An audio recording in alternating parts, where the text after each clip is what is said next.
Hello, welcome to this edition of the Citizens Chat Show on Civic Space TV. I am Phillip Muliisa. Today, the Citizens Chat takes the conversation to political parties, and we are talking about the fate of activities that are happening in our political parties in the country, including mass registration from a series of them: the National Resistance Movement, the Democratic Party, the National Unity Platform, but also we see other parties like the NUP having nationwide mobilization activities. We want to assess the impact of these activities on the political scene of this country, but also later in the show we talk about Parliament of Uganda. There is a motion to censure parliamentary commissioners relating to service awards given to the 4 of them earlier this year, and we want to assess the feasibility of them being censured. We want to look at the process of collecting signatures led by the Honorable Theodore Sechikubo and Sarah Opendi. We want to see how this fares as we go on in the political scene of the country. But also later, we talk about the Speaker of the Parliament of Uganda. Sanctions, left, right. We want to see where it ends and how it happens now. Joining me in that conversation is a panel of distinguished citizens of this country, whom I will introduce, starting from my immediate left, from the Center for Constitutional Governance, the Executive Director, Dr. Bireete Sarah. Doctor, good afternoon, and you're most welcome to the show. Thank you, and good afternoon, viewers. Thank you, Doctor. Next to Doctor is from the Forum for Democratic Change, the Honorable Proscovia, Salaamu, Musumba. Honorable, good afternoon. And yes, good afternoon. Thank you for having us here. I'm looking forward to a very lively debate. Thank you. And next to Honorable Salaamu is Council Charity Ahimbisibwe from the Electoral Institute of Uganda. Council, good afternoon, and you're most welcome to the show. Thank you very much, Phil, and a very good afternoon to our viewers. And lastly is retired Major Awich Pollar from the National Resistance Movement, the Director External Affairs. Major, good afternoon, and you're most welcome. Why do you award her title of a council and you exclude me? I'm also an advocate. Apologies, Major. I'm practicing. Mama, for him is an advocate. I'm an advocate, so with a practicing certificate, so don't leave me. PC. Anyway, greetings and nice to be here. Thank you, Major. Now, gentlemen and ladies, likely so today we have more ladies on the panel than gentlemen. I should start with the ladies. Ladies first. From the political party. From the political parties, okay. Thank you. So, political parties in the country, as we gear towards 2026, we see a series of activities happening. The National Resistance Movement, where Major Awich comes from, registered its members. 18-point-something million people turned out for the registration. The National Unity Platform registered. The Democratic Party, the process is underway. The Forum for Democratic Change, likely so, is also engaged in some activities. We also have Dr. Besigye, who we understand to be a very strong member of the FDC, currently undergoing mass consultations across the country, and we await to see what comes out of the consultations. If I start with you, Honorable Salaamu Musumba, these activities that are happening in the political parties, what do they mean for the political parties, but also the country at large? Thank you very much. Political parties are the political vehicles for political action, and therefore they exist legitimately to pursue political interests, aggregated political interests. And so you have the NRM with itself, a mass party as they define themselves. You have NUP, you have DP, you have CP, you have FDC, and you have more coming. All these must be looked at as contenders for political power and as political vehicles for that purpose. They are not created for any other purpose.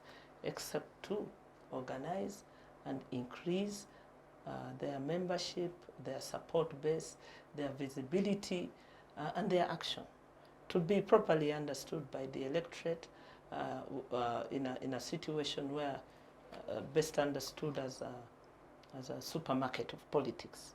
So the supermarket of politics are all these goods on the stall called Uganda. They are marketing their products. And so they're just doing what is normal. What you need to understand is that we have never had an effective, functional multi-party system in this country since we got our independence. It had been our hope that this time round, political entities and political vehicles like we have created would form a sound foundation for proper political competition. But as you can see, nothing has changed in the political and civic space. The stranglehold on political parties, on political expression, we live with it every day. And whenever I wake up to go out in the countryside to market my product, I know what to expect. I expect police brutality. I expect obstruction. By the time I even get to the people, I'm so angry, I'm so perplexed that I'm not able to sell my political product properly. And so there's nothing to write home about what is happening. We're actually late, and it's an ongoing exercise. It never stops. It's only elections are just a punctuation. But communities should engage with politics on an ongoing process, and it shouldn't be anything really to discuss that now they've gone. We've been there. Maybe the tempo has increased, but this is the business of politics. Politics is not about selling beans and potatoes. It's about heavy-duty politics, and that's what we are involved in. And that's what all the sister parties are involved in rightly. Thank you so much, Honorable. Councillor Ahimbisibwe, you see, Honorable mentions that this is what political parties are meant for: organize, compete in politics, selling their products, of course, like she puts it. When you look at, for example, the National Unity Platform, they are moving across the country. And many people will ask, are they campaigning? What are they exactly doing? So I'm not the spokesperson of the National Unity Platform, and I must disclaim there when you say, what exactly are they doing?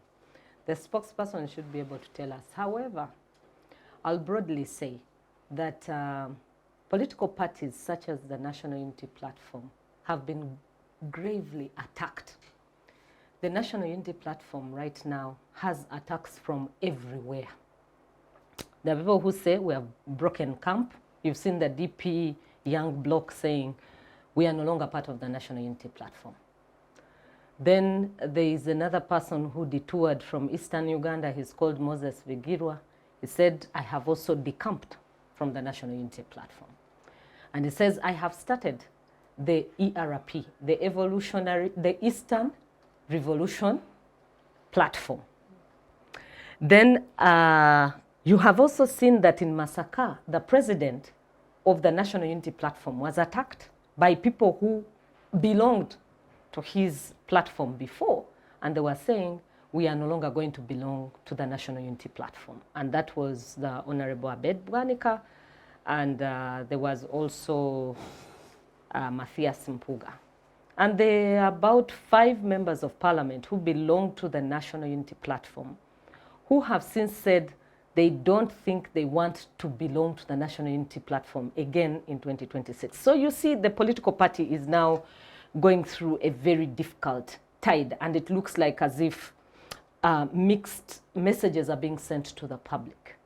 And so the principal decided to go on a country tour and see and touch base with his people, because he must mobilize, he must speak to the masses, he must assess how many people still believe in their agenda as a young group of people who came to speak change to the circumstances. He must gauge to know if he's going for 2026 elections, what does it exactly mean? Does he still have the same kind of support he had in Mukono, for example, in Masaka and Busoga, and in the Far East and in the North? Does he still wield the same kind of energy that he had? And will people still, for example, vote the umbrella? That's the kind of thing he's trying to pick the pulse and mobilize more people to get into the political party. He's registering members of that political party.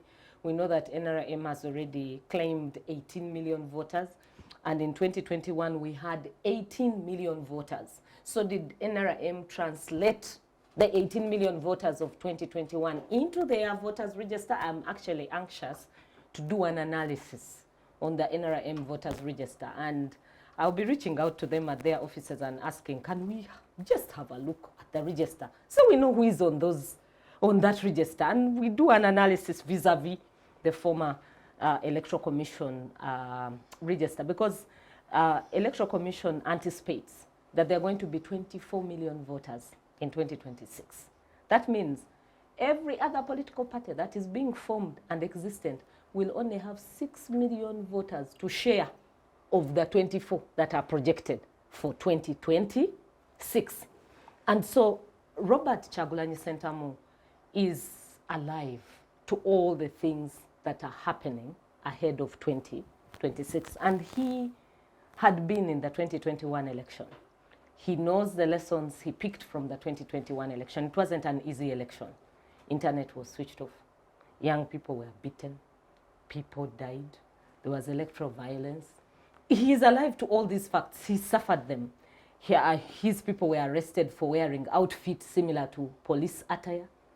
He has had to change the attire he wears. If you've seen, the media platforms are now showing, oh, he has a different kind of attire he's now wearing. So he's aware that it might be a much difficult election coming 2026, and so he has to prepare the people who will say, I belong to the National Unity Platform. And I think that is what he's doing in the countryside. Thank you so much. Council Awich Pollar, you see, you have 18 million voters already in your yellow book. The National Unity Platform is doing countrywide mobilization. I don't know, firstly, are we going to see the NRM join the mobilization? Should we see the president and maybe the vice president moving across the country? Okay, thank you so much. I first like to start by agreeing with Honorable Musumba, just for emphasis so that our viewers know it is true. Political parties or organizations are vehicles for political activities. Some people choose to go as independent. They use their own body as their vehicle.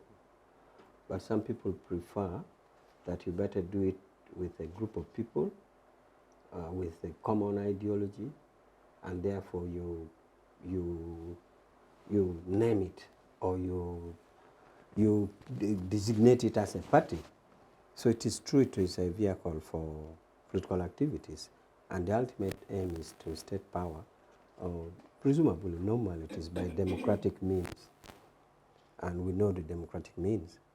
And that's why, as a party in power, I keep telling my colleagues who are in the other party that please, let's go along, because an opposition party or any other party is a party in a government in waiting. Because today I'm in power, tomorrow maybe that of Salaamu Musumba will be in power. So that's a civilized way of doing it, that the opposition and world democratic systems around the world know that a government in opposition is a government in waiting. So, true, political parties are vehicles of political activities. If you choose to go independent, then you drive your own bus or your own lorry. That is up to you. That is what you call independent. We have had presidential candidates who are independent. This now takes me to what NRM is doing, and NUP there too. NRM, we are doing many activities, and we had hoped that our colleagues are doing the same. Actually, when we do, we imagine that are we not behind time? What are our colleagues doing? So we are registering. What we did was that we had a registry and we updated and we added. So we are thrusting out by trying to digitalize, because now we are going to feed it in the computer. And you know, computer fishes out double. If you put Ukelo Peter, the son of so and so, and with the NIN number that we are using, if it appears twice, the computer, the system that we have developed, we have regions, in Teso region, Busoga, maybe Busoga, two centers, and all over the country. We have many regions with the computers. So this computer will fish out double registration. So I think it is after that we shall come with a conclusive number, but we have a very high turn-up of members. We are also trying to have, after this, we shall have election of our structures. We have not had structures from village level. Our constitution provides for a branch. A branch is a village. And then you go to LC2, which is a parish, sub-county, up to district. During Corona, we only elected the regional vice chairman, including the late Olanya. So we elected the regional vice chairman, the second vice chairman, the lady, that is the Honorable Kadaga, then Kigongo, the first vice chairman, and then the chairman, President Museveni. The rest we didn't hold the election because of Corona. So after this thrashing out the registry, we shall go to have structures, and it is that same structures which are provided for in our constitution, which will come to Nambole and elect our flag bearer for the next election. Right now we have the flag bearer, President Museveni. We shall come to Nambole and do. So we're doing a lot of things that will lead us to that. About mobilization, sometimes as a party we design our mobilization strategy. We have Honorable Senin, the former Minister of State for Education, who is the Director of Mobilization. She develops a concept, we adopt it as a top management, and we do. But our preferred method of mobilization is to talk people into checking how they are benefiting from government programs. Because the government programs are a birth of our manifesto. Was we developed a manifesto, marketed to the people. People voted for us. We gave to government. So we always want to check, are government implementing our manifesto? So we always want to say, we don't want to say NRMOye, NRMOye. We just want to check, are you getting this Paris development model? Are you checking this? And to some extent, we actually do indoor mobilization. We could have the capacity to have rallies. We have only had rallies in by-elections. Where there are by-elections, we do by-elections. But in our, what we think is what we would define as party mobilizations, we make indoors. We get a group of people, talk to them, especially to check on service delivery, because we want to link it up with our manifesto. Is government doing what we said in the manifesto? So that is our mobilization. Now about Noob Tour is that the police came up with a statement. As I said, we thought our colleagues are moving on like we are doing. But if you hear from the state, the Noob is saying, one of the things that police listed in the Noob statement was that Noob was inciting people. And incitement here, it was not that Noob is inciting people to go and steal chicken or to steal goats. The incitement the police meant was that Noob police understood it to be doing mobilization of incitement to overthrow government by an illegal means. You could call it insurrection. Because you can see some people have been trying to attack Bobby Wine saying, you have refused. Insurrection. Yes, you know, some people have been accusing Bobby Wine, saying you have failed to remove Museveni. And the innuendos and the implications there is not that you have failed to remove him through election, but that you had promised us you would remove him. Now you have failed. What are you talking? So meaning that the challenge they're saying he has failed to do is a removal through other means. You could have seen people have been telling, hey, what are you telling us? You promised us you remove him. You have failed to remove him. So is the removal by lawful means through elections? If it is through elections, then it is 2026. So therefore, police are going by the statement released by police. They said that there was incitement in the mobilization. It was halted. However, recently they had a meeting, they had a sitting. It seems they have agreed on a way forward for that modalities of operation so that their mobilization can go on. My wish is that they go ahead and mobilize, because for us, as Honorable said, we are a mass party and we don't fear a challenge. We hope that our friends are mobilizing and we're also mobilizing. Then the people will decide in 2026. Thank you so much. And inciting the public to undertake an insurrection. Dr. Sarah, you see, reading from that final statement of Major Awich, the National Unity Platform inciting the public not to steal goats, not to steal mangoes, but to put down a government. How have you seen so far the activities faring, the National Unity Platform, Dr. Besigye and his team moving around the country? Is it promising in your lens? Well, first, in agreement with the Honorable Salaamu Musumba, political party activities should be non-stop. It shouldn't just be tied to an election. So a political party whose job is to politic and take power if they are not in power. If you are in power, you keep power. If you are out of power, you take power. Should be day-to-day work, January to December, every year. They shouldn't wait for 1 year towards the elections, ideally, to start doing the mobilization or whatever they are doing. But we are in a country with a complicated political context or civic context, to the extent that political position is like a death sentence of some sort. Dissent is punished, is criminalized, is they don't have the same freedom that the Constitution gives them. Article 72 of our Constitution. Of course, Article 1 is the major, article for citizens to participate in their politics, choose their leaders, and all that, the political rights and freedoms. Then Article 72, but of course 29, the freedom of association, consent, assembly, freedom of thought, then is what creates now the multi-party dispensation that we are in, but in a way which is like suffering a stillbirth. You have a pregnancy that never produces a child. But I don't know whether it's work in progress. In my view, it has really regressed instead of progressing. So citizens should then be free to say, I belong to party A, I belong to party B, and I will work tirelessly for my party to take power, for my party to implement its programs. But do we have this space? The space in politics should not be only for the ruling party. Even when one party emerges victorious, there should be space for other parties to participate in governance.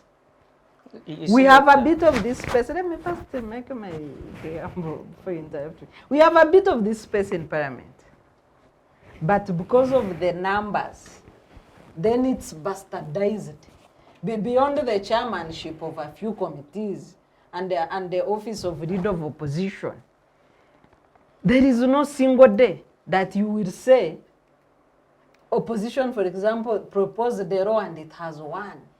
Opposition, I saw during the debate of taxes recently, where the Honorable Mwanga Chuvumbi proposed an amendment to the taxation laws. Parliament voted yes, and the Speaker voted no. So the Speaker, yes, who is prohibited under Rule 77, the rules of procedure of Parliament, became the only vote and voted against the MPs. So you have all this political bastardization that does not afford citizens an opportunity to participate in their governance as envisaged in the Constitution. So when it comes now to political party A, B, C, it's a matter of a name. Just as we talk now, there are 10 FDC supporters in Urukunjiri who were arrested for trying to mobilize for part of the Katonga faction, trying to mobilize and seek views on whether they should form their own party as a district branch. They're in custody as we talk now. See what is happening to NUP, freedom of assembly. You go to a mobilization tour, you've notified police, police says no, you are not going. When they went for a meeting recently, the way you were, they are discussing the overall things of NUP, that they are military. I've never seen any security that puts on overall. Sooner they will come for us as we wear our suits. What are they called?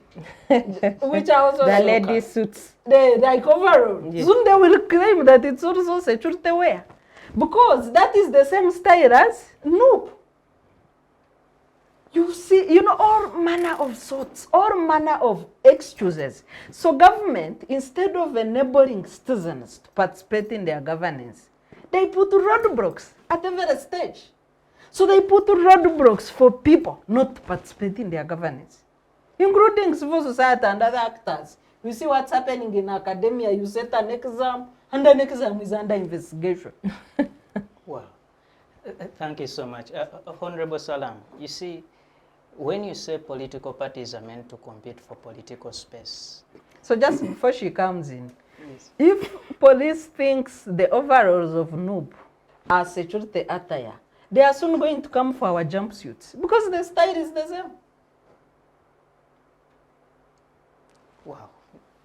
Dear police, the jumpsuits. But you see, this country should not accept this kind of pettiness. We have been reduced to discussing attire.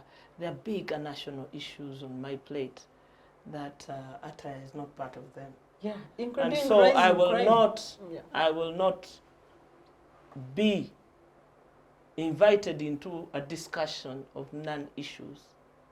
Whether I wear an overall, a jumpsuit, or whatever, it does not affect what I am.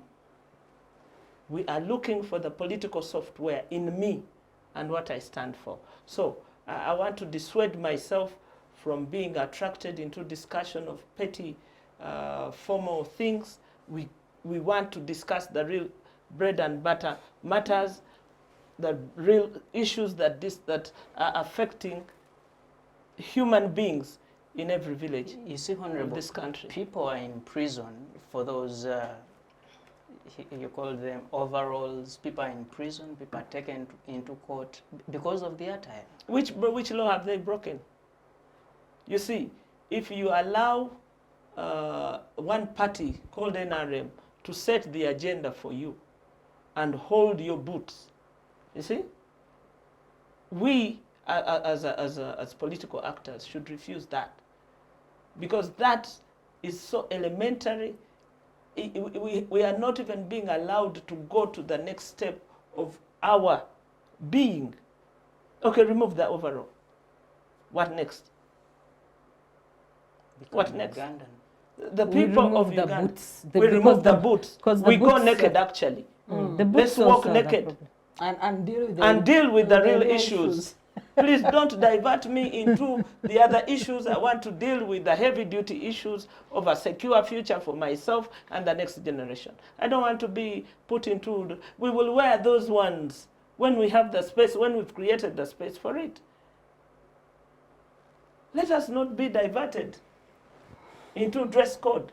This country is looking for solutions of big issues, not the boots. Not the boots, please. Thank you so much. And interesting that the boots and overalls and jumpsuits actually It become doesn't matter what you're wearing. Please remove them. Let's move. matters of There's national. work to be done. But the security is one which has made it a big issue. Listen, don't fall for it.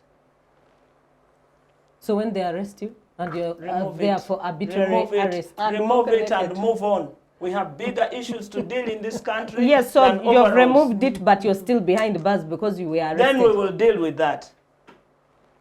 But Yeah. let us not fuse two things. Thank you so much. Council Charity, see, briefly, as we look at this, when the police invites the leadership of the National Unity Platform for a meeting, even before we look at the outcomes, what message do you pick from in there? Do we sense that things are growing for the better now? They could be let to do whatever they want to do in this country politically? So I like the analysis that I see come through in terms of, do you think NUP can actually sail through the way it wants? I'm happy that when that meeting took place with the police, NUP had some concessions it made. But even before I talk about NUP, I had wanted to do a rejoinder to Honorable, Council Pollar Awich. He told us that they mobilize in closed door. I dispute. They have somebody called Hajat Uzei. She's holding rallies, big rallies. She was in Masaka, she had a big mass of people, and she was standing there and giving away food. She was in Bushenyi. She's going to Arua, she's going to North. She's from the office. Yes, she's going to, from the office of the national chairman. Does the NRM know her or doesn't know her? Uzei, who is holding these big rallies. And then the head of the NRM secretariat, who is called Tuoduong, has been meeting religious leaders and different groups of people, not big rallies. He has not held big rallies, but he has been meeting religious leaders and moving across the country, and he's still moving. And he has been calling on them, and he has been mobilizing them. Those who can join NRM, join, and he's been talking. So it somehow begins to look similar. Then there is this organization which wants to run like a political party, and yet a political party cannot be an organization called PLAU or PLU. It has also been holding rallies. We saw the Honorable Muhozi in Masaka. He had a big congregation of people. And even in Kampala here, they know how to meet in big places and have big people. So I dispute the whole idea of saying for them they don't hold rallies. It is happening for all political parties. Now back to the question. So do you think NUP will be left to mobilize the way they would have wanted to mobilize? One of the strengths of the National Unity Platform, which we saw from 2021, was their ability to mobilize Ugandans. National Unity Platform was able to mobilize people in Uganda, the whole Uganda region, to take the umbrella that voters went to ballot papers and did not see which candidate they were ticking, but simply ticked the umbrella. And after they had ticked the umbrella, they were told you had elected so and so. And they said, hey, how did we do that? That is the power of mobilization. So NUP has the ability to mobilize young people. NUP has a message that resonates with young people.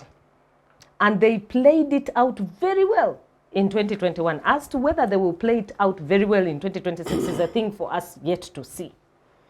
But every time they go out, they have something about them that pulls people. They were in Mukono the other day and they said, the whole Mukono, ewedeyo. Whether that is true, this is how the media reported it. They said, Mukono, ewedeyo. We saw a lot of people mobilizing. Of course, I mean, a lot of people gathering to listen to what they had to say. So if the National Unity Platform has to do it the way they want, what they want is masses. For them, they believe in masses. Because when others see, the others will join. But police also had a very good argument. Police said, if there are businesses within a place, it's not yet a political season, not yet fully fledged political season. You seem to distract the businesses. If you have big rallies happening in a central place, you need a place that is in the outskirts. But I like the statement that then came from the Minister of Internal Affairs, the Honorable Tafiri. He told the police that, look, every time you stop those people, beat them, it does not help political party and political organizing. He said political parties are legal entities. They are provided for in the Constitution. Sarah already read for you from Article 69 continuous up to that Article 74(5). It's all about political organizing, political parties, how you belong, how you're regulated. Even the Constitution envisages how you're regulated. The Constitution does not say you cannot run your activities which you have already put out. So as long as you notify police that you're going to assemble in a certain place, they should be left to go. And I'm happy that that conversation between them and the police got them to an amicable agreement on some things they could do, some things they could not do, including changing of venue, including changing of attire, and I don't know what else. I think there are about 4 or 5 things that they agreed on as a political party. And they also agreed that they do not have to necessarily distract business when they get into an area. So for me, if there can continually be an understanding between security forces and the National Unity Platform, I'll be happy, because then we will see more of tolerance than intolerance. What we saw in 2021 was intolerance. Many young people died. And what we have seen over the period of time, even if I move off 2021 and continue into 2022, 2023, every time NUP is out, even for by-elections, they are stopped, they are arrested. I don't know how many people are languishing in cells because of their political affiliation to the National Unity Platform. Maybe briefly, I think as you come in, Honorable, under what circumstances can police stop a political rally? You see, you're missing the big picture. The big picture is for us to sanitize the political environment, to make it, to make Ugandans access politics and political parties freely, not just NUP. And NUP has a duty to the country as the alternative government to stretch its conversation beyond itself to the entire country. Because we will discuss NUP as if before NUP this wasn't happening. This has been happening. The worst electoral violence happened in 2001. Have you read? Yeah. There was even an inquiry about it. People haven't just started dying yesterday. So you need to stretch your conversation beyond yourselves to the national arena. There's something missing within the regulations. The political, it's called the Public Order and Management Act. It does not yet have regulations. In the last term, political term, under IPOD, the Inter-Party Organization for Dialogue, there were meetings to have an agreement that would benefit the entire political class. Meaning that we should have regulations by the Minister of Internal Affairs. So the Minister of Internal Affairs is not doing his full stretch of job. He's supposed to come out with regulations so that each of us knows what steps you take beyond what is provided for constitutionally and within the law of political parties. So, yes, thank you, sir, Honorable Tafire, but not good enough. The last conversation we had about the regulations was with the Prime Minister, Ruhakana Rugunda, and the Attorney General then, and we agreed basically what guidelines should be followed. They were never passed. They were never discussed. So the discussion is not about whether NUP has gone to meet the minister and the security people. It is about Uganda and the rest of the actors, because it holds a mandate called the opposition, the official opposition. So all of you listening and watching us should understand that this is about Uganda, all of us in the political space.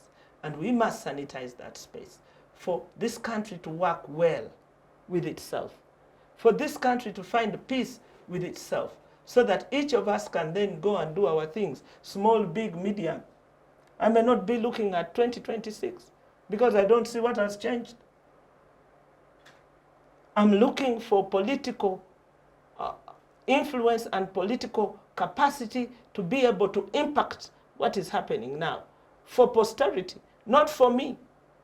And this is what we have been involved in, us as the Forum for Democratic Change.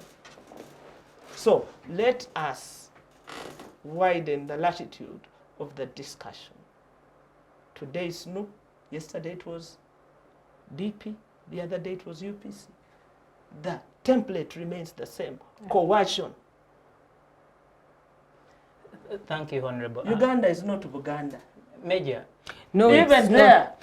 It's not honorable, but, Yes. but what is critical is for you to also recognize that political parties have been very decimated and very disorganized. The political By opposition. design. It is a design. It is a weapon.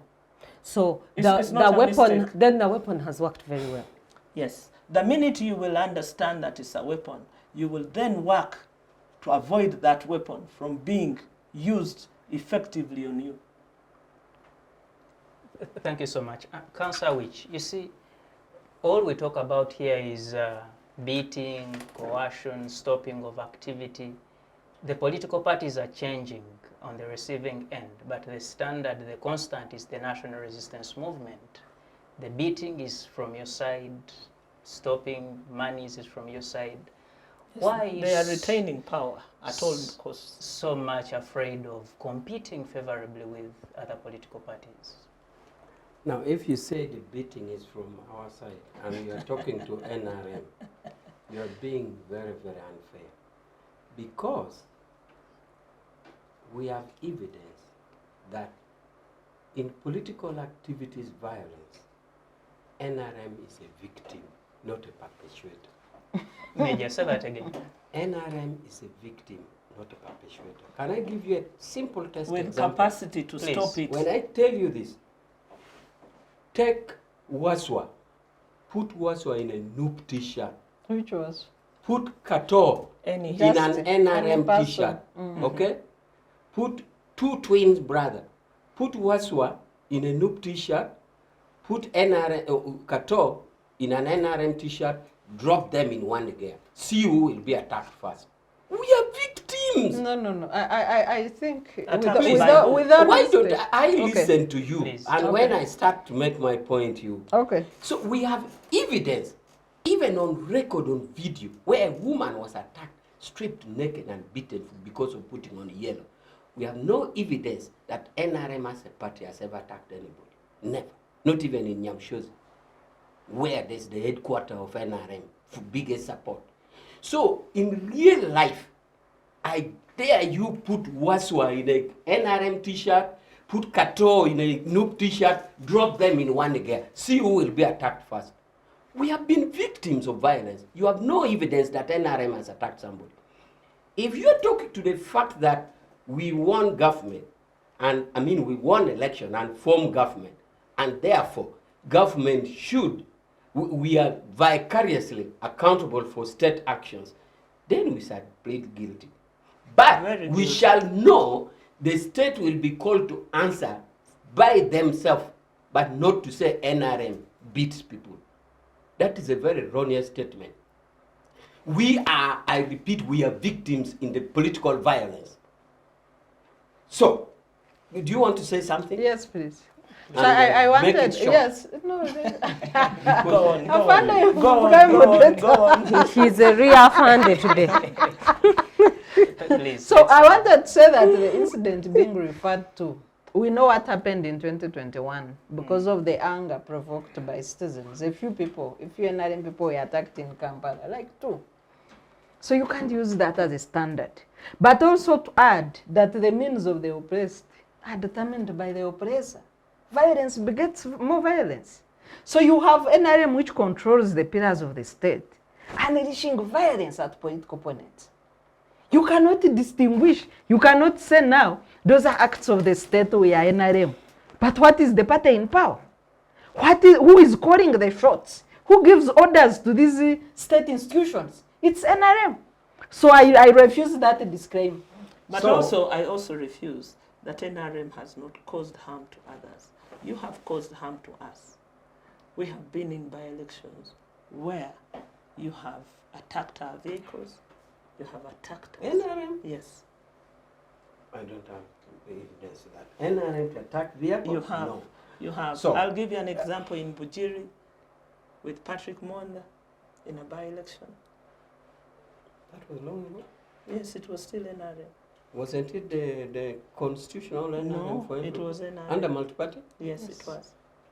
Well, I will check evidence by evidence. But I have put up my point and I still insist that we are victims, we are not perpetuators. Actions of the states can be handled by case by case, and the state is there to defend themselves. Police has issued statements. They have come along with whatever meetings they have with stakeholders, they can answer for it. Now, I also want to comment about Sarah's claim that to be in opposition in Uganda is a death sentence. Criminalize it. Be criminalized. And Well- you see, we're talking to a media which is online, it is global, it is watched in Canada, and somebody there may believe it. It's true. By way of talking, even if you are not a political party, everybody watching would see that three of you are nearly talking from the opposition side. Are you criminalized? Can Are you not going can to I walk home and go and substantiate? sleep? Besigye has And gone. don't you talk here every Dr. Thursday? Besigye has gone in the Guinness Book of Records as the most arrested politician with no single conviction. Isn't that criminalization of opposition? So the assertions that is so wild, and yet we see in real democratic practices that we have rights to our views, we talk on radios, we go for elections, we do everything, and we go and sleep. I would therefore not be comfortable with such a sweeping statement. Those who have been So charged, if we were dead, would we speak? those who have been charged, and preferred charges are known and clear, and being charged is not being pronounced to be guilty. And those who have been won their cases, they have won. So are you saying that the state should not charge people in a country? Why are you always People are putting charged him all under over illegal the house world. arrest? No Now, provision. you also talk about bastardization of the democratic processes, and I think you alluded therefore to the culpability of NRM. Honorable Musumba was in Parliament. I thought there was a procedure under the rules of procedure that when they put it to a decision high to the contrary nigh or something, I thought if the speaker did not hear well and the speaker makes a decision, there's a procedure that members stand up Yes, for and sure. you are 40. counted. Yes. You stand up and you are counted. Yes. And once you are counted, then the decision is reversed. I There's- wonder why this procedure is not being invoked. No, accordingly, the MPs stood up and they were not, nobody, they refused the counting. No, she asked, Mm. why are you standing up? Yeah. She doesn't And know it the She ended procedure. didn't that. count. Yeah. And that ended. Because the procedure is that if the speaker didn't hear well and she makes a wrong decision on a ruling, members are supposed to stand up to be counted, and if they count to find that you are the majority, then the decision is ruled. Therefore, if this procedure is not adhered to, then we put it on the members for not following their No, procedures. no, they should did, adhere but to the also you procedures. should be asking what happened to the electronic voting processes that they had started under Honorable Kadaga, because money was earmarked for voting on every electronic voting. Since we have an NRM speaker, an NRM deputy speaker, and an NRM leadership in Parliament, and it has been so for the last 30 years, can we go back to ask what happened to the electronic voting system that was supposed So, to? procedures in Parliament are basically legislative flow, and we can't now put it on the party. For us, all we do is select our flag bearer, campaign for our flag bearer, ensure that they're elected, and once put in Parliament, they run their own business with the rules governing the legislative processes. So culpability or weaknesses there, we can't put it on the party. No, the party is Yeah. culpable, The other- Pollar. It is Mhm. culpable because the party is the one that has sponsored those individuals to those positions and also to Parliament. So you retained the responsibility of laying the standards, of continuing with your brand in Parliament. So what is your brand in Parliament? Because you have a parliamentary caucus. What is your brand? Your responsibility does not terminate at any stage. You continue to discipline, you continue to show the best, the best of standards that you want the rest of us to follow. You're the flag bearer of good governance. Parliament as an institution, as a legislative arm, has its rules of procedures. And there is no clear window that a party can get in at the legislative level. It is an independent body, and I will leave it at that. We can continue the debate, but we think that an independent body like Parliament, with its rules of procedures, lacks windows for the party to penetrate. Now, I'd like to comment about I had explained, Council, about our methods of mobilization. And I think I did not go into detail, but the meetings that the Secretary General has, I had considered that it does happen. And that's why I said we do have meetings in closed doors and meeting people. I considered that, so it is not something new. However, on the issue of Hajat Namialo, I had also restricted myself to secretariat method. That's why I mentioned that Honorable Seninde presents a concept to top management. We discuss and pass it at the secretariat. The methods of work of Hajat Namialo, who is in the office of the chair, I have not taken a critical look at it. Therefore, I will not comment about it at this moment. But the institutional framework that I meant from Honorable Seninde is our method that we have adhered to, and it is what we have done. You see, Major, briefly on that, when you say you cannot comment on the method of Hajat Namialo, and this is someone moving across the country, talking on behalf of the NRM, campaigning for the president, does the NRM formal structure still bear meaning then? It does. I'm just telling you that facts that are not within my knowledge now, I don't want to answer. I could answer it on Thursday.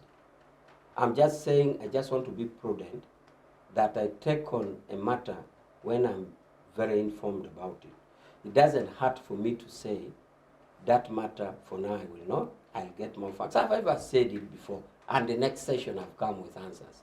So that's just what I'm saying. Now, the mobilization in Mukono and the Noob saying Mukono is finished, does that, for example, that mobilization shock us in any way? We don't. We are not shocked and we don't fear, because we know that our political actors also have brains. They're also working. So would you be surprised that they have mobilized support? No. It would just be too assuming for us to think that Noob cannot gather people. Two, we also know in reality there are challenges, economic challenges. Our manifesto, to what extent is it implemented? We have a fear that implementation of party manifestos is not so easy in urban areas. Remember, urban areas is an area where you have the elite. So our record shows that we have lost elections in urban centers. And unfortunately, with the decentralization that is going, we are creating more urban centers. There's so many town councils we have created, so many municipalities and cities, but because we think we are acting fairly and justly, we have continued to create it, but we know we always lose. But our greatest conviction is that, first of all, we have our structures which covers the whole country. And I've always been giving a simple example that there's no village in Uganda without a yellow bicycle. That's a sign to you that NRM is everywhere. Two, our political actors that appear to challenge us. Yes, it's just a symbol that we are everywhere. And I want to say this because, Honorable Musumba, we have had countries like our neighbor DRC. We have been accusing. They are saving the environment. Can I say this? We have been accusing some countries like DRC that they have failed to have the effective control of the state in all parts of the country. That some countries are governed by gangs, some countries have no courts, no police, nothing. So I am mentioning the bicycle to show you the effective control, as opposed to some countries where we are blamed that a whole big region, almost to a size of northern Uganda, has no state control. So isn't it worth mentioning that even if it is symbolic, that we are saying we have a country with a total authority under one government, and therefore that's why you have a ruling party. And you cannot have a ruling party in an area if there is no state control, because if there was opposition power, they would crush them. Would So you take some don't information? take the bicycle as a symbolic presence of state all over, as opposed to some governments, neighboring countries, where you have an area bigger than Buganda without government. Will you take some question? Are there yellow bicycles in Kampala? And if so, how come the street gangs are killing people every day? Is the NRM in control in Kampala? The yellow bicycle are in Kampala, but the control of the security is not a mandate of the party, Sarah. And you Is said it you the want to show that the state is in control. It is. The You are state now is everywhere. So does it mean that if death occurs in Nakulabye, there's no state in Nakulabye? Why do they then go to investigate? The street gangs have It taken is, the death does not mean the absence of state. So you. what I'm saying is, we have areas, the nearest to our political challenges. Take LC3 as the highest level. Many of our challenges don't even file candidates for LC3, which is a very important local government structure in the entire Teso, the entire Karamoja, the entire Lamu, the entire Chuli, the entire West Nile. And you think Awich will lose sleep because of urban opposition? We know we have lost. And because we think we are acting honestly, we have even continued to create urban centers, cities, municipalities, local council, because we think that the implementation of interventions are challenging in cities. For example, are you going to give intervention like this thing we are talking parish to somebody working in a window market or where he sleeps in Chebando?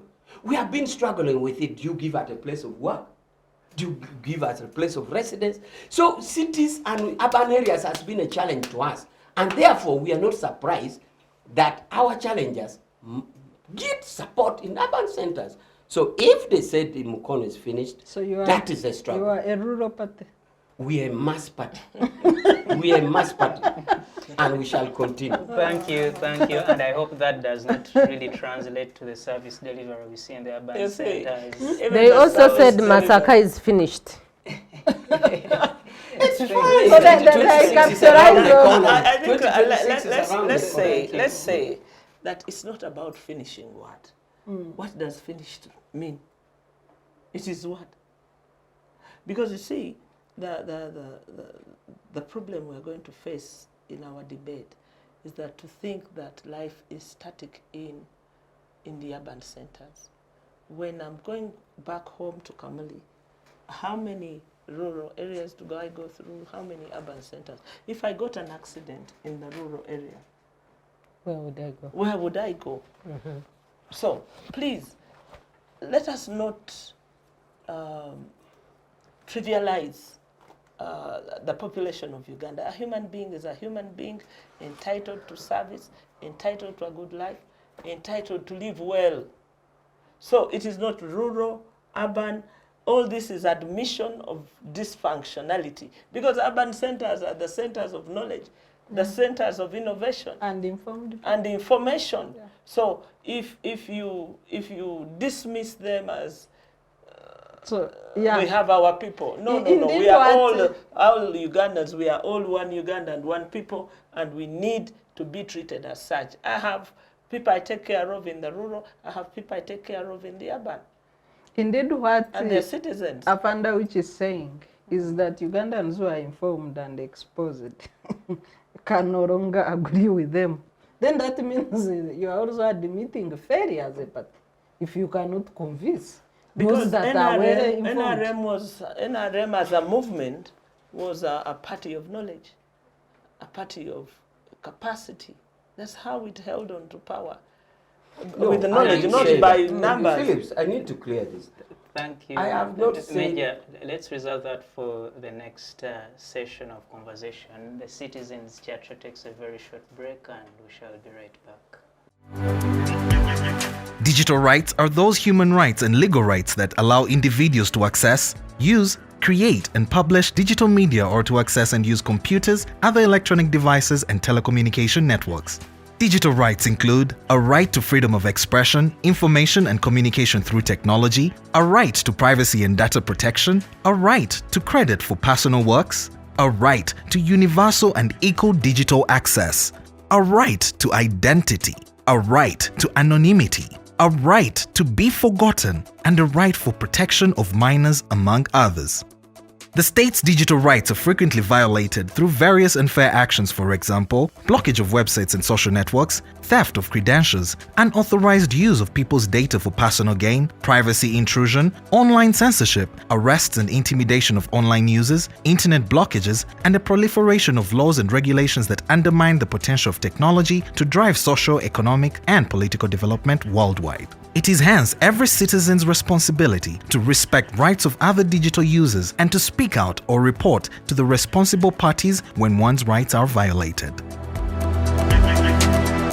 You are still on Uganda's leading freedom platform, the Civic Space TV, and this is the Citizens Chat Show. I am Phillip Muliisa. Today, we took the conversation to political parties, but also now we want to talk about the censure motion in Parliament and later the sanctioning of government officials in this country by the United Kingdom, the UAE, and most recent, the United States of America. And with me in that conversation is Council Awich Pollar from the NRM, Council Charity Ahimbisibwe, Honorable Salaamu Musumba, and Dr. Sarah Bireete. Now, gentlemen and ladies, let's move to the conversation about censuring the parliamentary commissioners, 4 of them.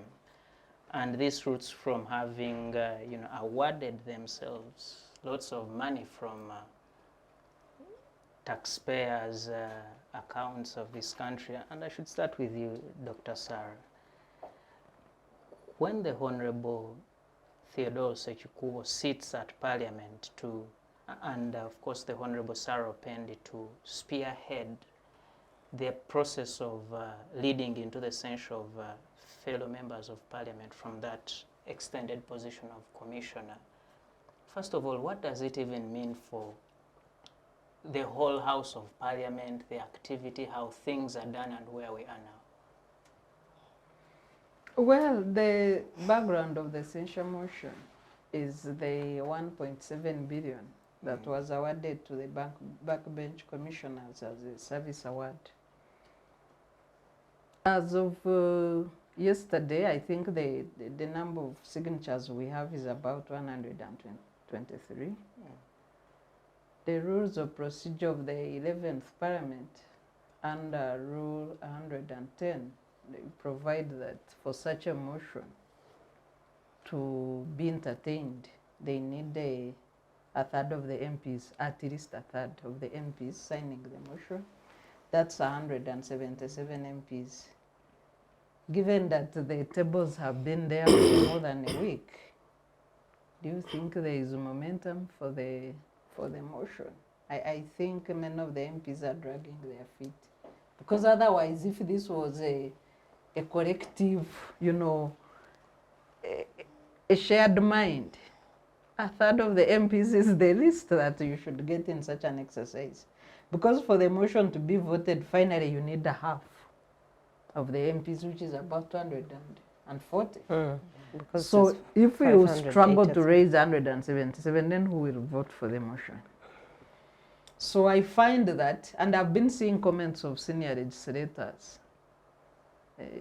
including Honorable Winfred Nwagaba, Honorable Nathan Byanyima, and Katuntu, saying they don't agree with the process, the way fellow MPs are going about this. They were asking for evidence. Good enough, we have an experienced legislator here. At the time they were in Parliament, they used to do high-profile censures. These are jokers. Yeah. So I think, I think somehow the process is stalling. I thought that by now they should have got the signatures. And if it stalls, then what does this mean? We have had a lot of information from Parliament, a lot of it shocking, a lot of it you don't know whether you need pinch yourself to be sure that you're not dreaming. And you know, the integrity of Parliament has really gone down the drain.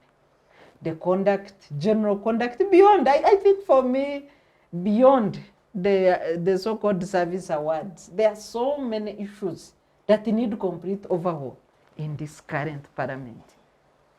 Well, thank you. Honorable Salaamu, you see, 4 members of Parliament, our Parliament has over 550 members of Parliament, and 177 do not agree that the undertaking of 1.7 billion shillings was wrong. Where are we as a people in this country? There are 2 topics you should pay attention to. The history of censures, because there's a history. What is a censure? It is a displeasure with the conduct or with events as they obtain. It's a displeasure. Yeah. It's not that you've broken a law, it's a displeasure. It is a matter of self-integrity, you know? And so there's a history to it under this new constitution. Because in the last constitution, before the 1995 constitution, there was no provision for censure, okay? I can tell you, I was in the 6th Parliament, I was in the 7th. The censure, it started with an attempt to censure the Honorable Chirunda Chiveidina for 1,000 liters, rest in peace. He ran away. He conceded. You should ask who moved that motion, who seconded that motion. There is a history. Be fair to this country when you're talking about censures. What does it mean? The most recent one was the one of Persis Namganza. They were jumping all over themselves over nothing that they'd been disrespected. Disrespect, imagine, not even theft. There was a censure of Jim Muhwezi that I was involved in with Honorable Nathan Byanyima as the mover, was the seconder. There was one of Sam Kutesa, moved by Honorable Dombo and seconded by Okwiri Boni. There was one that censured, go and do your work and tell this country that there is a history in censures. Now let's get back to this one. What is a service award? Because you people are not even asking the right questions. What is a service award? Where is it provided for? Person to hold. No, where is it provided for in the legal framework of this country? Where is it? The first item is that they concocted something in which they were the beneficiaries. This country suffers from logic. Asking the right questions and the right time in the right sequence. Where did I was a parliamentary commissioner. The pioneer, we were the first. Honorable Guma Gumisiriza. You were? I was. Okay. There was Honorable Dano Gallo, the move of that private member's motion, and then there was me. And Honorable Guma was replacing Honorable Mateche. The 3 of us. And so I know what the purpose and the meaning of the Administration of Parliament Act was meant to be. At that time, just by example, we were, before mobile phones became the in thing, the Parliament gave us 3 mobile phones so that we could communicate and run the business of the Parliament under Honorable Ayume and the Honorable James Wambogo Wapakablo. So we were put to task. How did we acquire mobile phones? And the mover of that displeasure, that complaint, was the Honorable Eddie Kwizera, who is in Parliament today. Imagine 3 mobile phones caused trouble in the House. Mobile phones, which would discharge after 2 hours. Oh. Now we are talking about billions of money. And they're saying, no, I can't censure now. I mean, something is badly wrong with our colleagues. Badly wrong. Badly wrong. Honorable, what happened? Well, you said we have the Honorable Kwizera still in the House and yes, many others, more than you were. I have told you the people who were leading the censures, the displeasure, and what they are saying today. Yeah. that there's no evidence. Evidence of what? They're so damn incompetent that they cannot see a thing by itself. I mean, you take out and you take the, and you haven't heard the story yet, by the way. This money was taken through the parliamentary circle. I was there when we were forming this circle. I know how it operates. Okay, let it be borrowed, but that was a detour into the treasury. So please, guys, let's look at ourselves in the eye and be honest with ourselves. For me, this is theft. Outright theft. And people are saying we shouldn't talk about it. If we have said that the NRMs have stolen money from Ugandans, what stops us from calling our colleagues to order? It is the decent thing to do, to be a consistent leader fighting for a purpose. I mean, if it was a misjudgment by our colleagues, especially the one I would want to talk to is the Honorable Mpuga, the only thing is to go into a penance box. That provision is there, a penance box, and repent. Simple. I'm sorry, this country is so damn forgiving. But to continue laboring to say, by the way, we should congratulate one lady, Saro Pendi. She has been very consistent. Yeah. And I don't think she has been given the limelight she deserves. Because she's ready to stand up and even be alone and defend what she believes is right. So, Honorable Sechikubo, too, has been consistent. And for me, I want us to put to task the people you would call senior legislators. They've not been role models. And who is a senior legislator? Somebody who has been in parliament for 15 years and above. They have not modeled, been role models for others, you know, to impact the tradition, the character of parliament. In those times, if Honorable Wapakabula wanted somebody seasoned to help guide the house, they would look out for those. And in that time, you would find Honorable Eli Karuhanga, Manuel Pinto, and they would guide as statesmen. In this parliament today, you will take time to find anybody who qualifies for a statesman. And that is very dangerous for a country. A country, a statesman should be above, oh, this is my friend, above ourselves and our present comfort. To look for the future. What are we telling others? Now they'll tell you about cars being fueled. A car. In our times, to own a car, even to use a car, you would ask, how would I oversee a department of government if I am doing exactly what they are doing? So, and you know, we offered the last time and said, listen, there's an entire series of parliamentary commissioners, a group of them.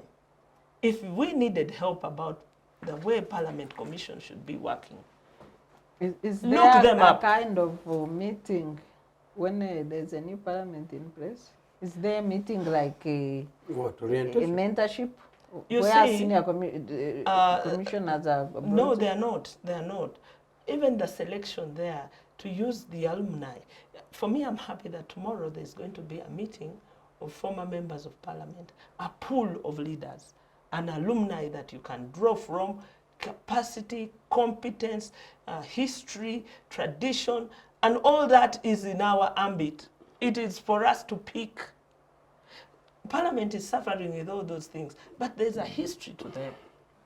There's a history to them, but because everyone wants to be the first to do it, Parliament started with the 11th Parliament. NRM started, Uganda started with NRM. This is all a fallacy. If we are going to build a country in which we all act and are proud of, we need to look in our archives and use the best practices. The best practices are not in Kenya, they are not in Tanzania, they are here with us. Honorable, just a quick question. Yeah. What were the entitlements of when you were a commissioner? As a commissioner, what additional monies did you get? Nothing. Because the Nothing. current commissioners have an addition of 23 million, No. 4.5 million being for domestic work. I think on assignment, yes, because we recruited the staff. Fuel, Fuel going where? they have 12 million. Because let me fuel tell enough. you, this idea that commissioners go for burial, please, that's not the work of Parliament. Burial is not the work of Parliament. That you are making contribution. That code has been injected into the budget of the commission. You're making which contributions? To what?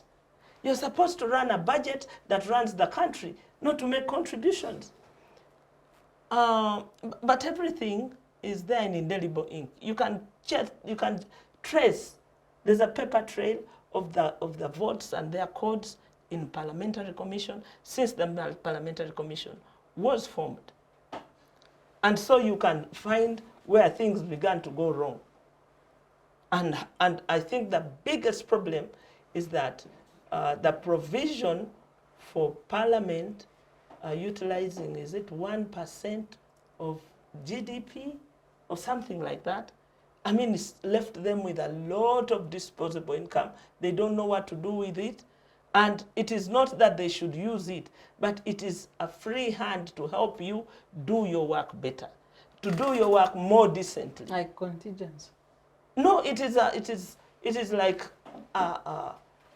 giving you the latitude to use, but not to abuse. I mean, Honorable Wapan wore his suits. The Honorable Ayume wore his suits. What was their budget for? Nothing. You see, Honorable, what you say is very interesting, and it's something the audience should be interested in. When you say you didn't have an extra salary as a commissioner, No, I didn't. Extra fuel, extra Nothing. I car, told you the extra- phone brought a problem. A mere phone. A Nokia at that. Not even a smartphone. Mapesa. You bought an okay. They gave them Yeah, they gave you free phones. Yes. And there was a big debate. It was a big trouble in Parliament. How can you get phones? Find it on the Hansard. It's on the Hansard. It's not something I'm making up. No, not at all. Wow. Councillor Ahimbisibwe, you see, it has taken so long to get to this motion, but also it is taking long to get the required number of MPs to sign and make the motion go through. What is happening? Why? And I just want to proceed from where Honorable has stopped, because it's taking so long. Why? She said we have an empty parliament. And so we don't have a parliament. We don't. Council 557. 529, 47 empty parliament. We don't have a parliament. That functions as one. Because she said, she has just told us, so what is taking long is because there is almost no parliament. The people are only thinking for where is my cut in this. She has told you very clearly that the parliament is no longer serving the country, the citizens, the servicemen, people you can be proud to see debate on the floor of parliament. Sarah even told you about the ayes have it, and somebody else says, no, the nays have it. And you can't do that to us. And You're Honorable doing it told to our you, country. when they stood up, they were asked, why are you standing? Sit down. So, are you following rules of procedure? Is there a parliament? If you ask me, the 500, are they there? Do we know if they are there? If they are there, can they exist? Can we see them existing? Because they are not there. This is when they are being called. This is when the litmus test for who can stand alone. And I agree 100% the Honorable Sarah Opendi is the only one standing in this house. The Honorable Persis Namuganza came and said, this parliament is terribly corrupt. These are the words of the Honorable Persis Namuganza, who was recently censored, said this parliament, terribly corrupt. She's a member of parliament. She's now saying the parliament is terribly corrupt. And then the other members are saying, but first show us the problem. Really? The Honorable Salaamu Musumba has said, what is a service grant? Who defined a service grant? A service Which award. law defined it? Because Parliament is run on the rules of procedure. So is it provided for in the rules of procedure? Is it there in the Parliamentary Commissions Act? I've not even seen it in the public service. How about in the administration of Parliament? Maybe in the administration of judiciary. Maybe, I don't know. No, I'm saying of Parliament. No. The first time I was hearing of a service award is when it was mentioned in Parliament, maybe 3 months ago. So if we don't have a definition for a service award, then what is it? What were they awarding? Who created it? Who qualifies for it? And then How much is it? where When does is it paid? come from? On which vote? You know, the permanent secretary of the Ministry of Finance, the PSST, when he brought the budget before this last one, which became 72 trillion, he said one of the problems is this parliament. And he said the money in this parliament is being misused. And he says this vote must be managed a bit better. PSST is putting you on the spot. And then Parliament came out and said, how can you even say so? You're inexperienced. That's the problem of appointing people, appointing people who have no experience of sitting in offices. Now, who is more experienced? The PSST or the 527 who do not know how to define a service award, who do not know what is a service award, and we do not know. And what are we supposed to make of all these things? I support the censor 100%. I wish I could mobilize all and every member of parliament whom we voted and has not signed. I dare the voters, don't bring those people back to that parliament. Major Awich, you are the Director, External Affairs, the National Resistance Movement. What a record you leave on this country. Service awards, theft, tear gas. Is that the record you're proud of as the NRA? Of course, we leave a very proud record. And I don't think I will mention them here. But one proud record I can assure you is that since even before the referendum and adoption of a multi-party political system, it's coming to close to 40 years, okay?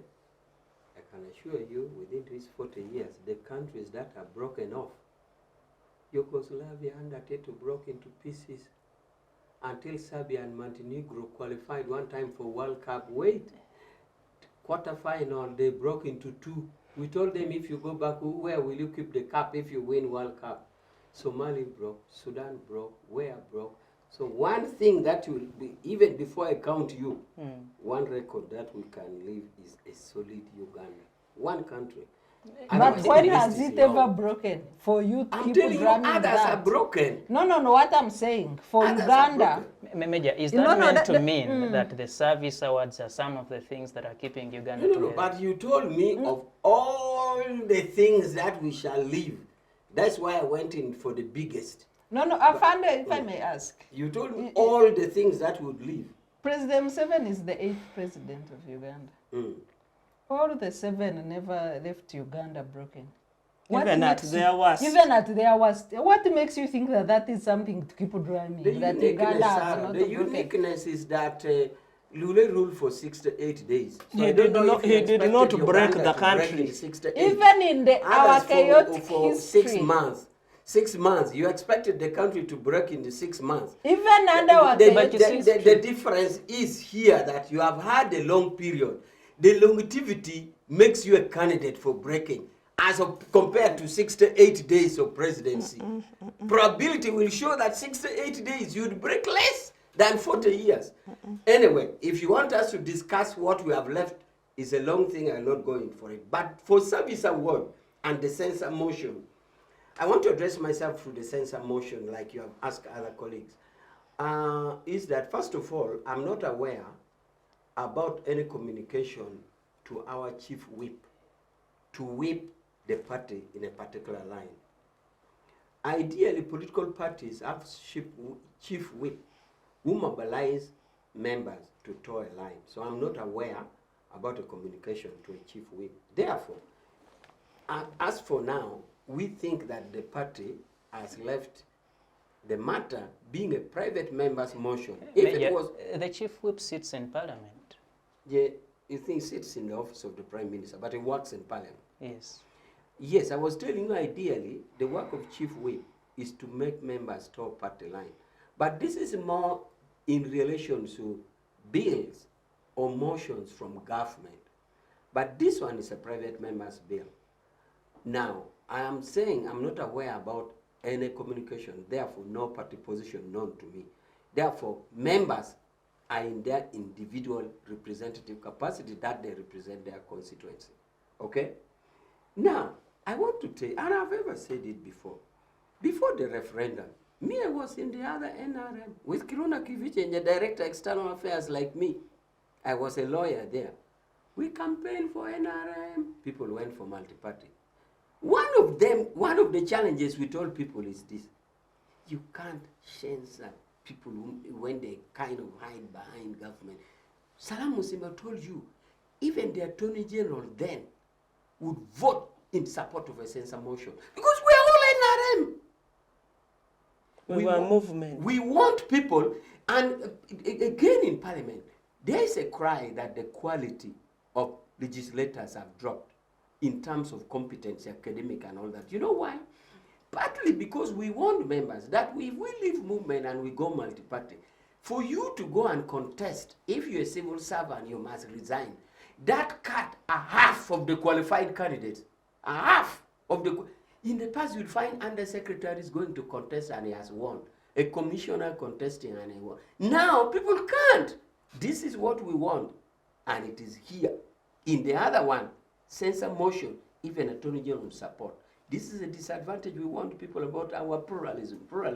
We are getting the fame. So now theft. Now, my view is, and I think the view for the party, since there's no communication to the chief whip, is that I would have wanted, at least we benefit from Article 4 of the Constitution.